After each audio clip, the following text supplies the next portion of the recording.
Hi guys, for today's video, pupunta pala kami ngayon sa Talipapa kasama si Nani at si Mama. Siyempre, bibili ng ulam. Ayan, at nakumbinsing maglakad si Nami ngayon kasabay namin sa paglalakad. Ang tapang niya ha, kahit maraming asong nakikita, sige pa rin ang lakad niya. Sobra likod talaga ni Nami. Sige, lakad lang.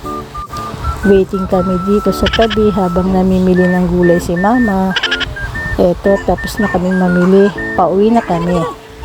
Lakad pa rin siya pauwi. Ayan, sige. Hinayaan lang namin siyang maglakad ng maglakad para ma-exercise. Ang laki-laki na kasi ng katawan ni Nami oh. At ayan, malapit na kami sa bahay. Ayan, bababa na kami sa hagdanan. Ang galing bumaba ni Nami. Wow! Ay, napagsaraduhan pa siya ni Mama.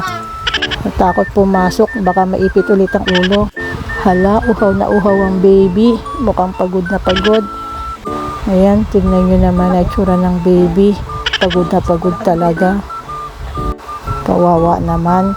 Mukhang pagod na pagod talaga si Nami. Hanggang dito na lang po. At magpapahinga ng baby. Thank you for watching.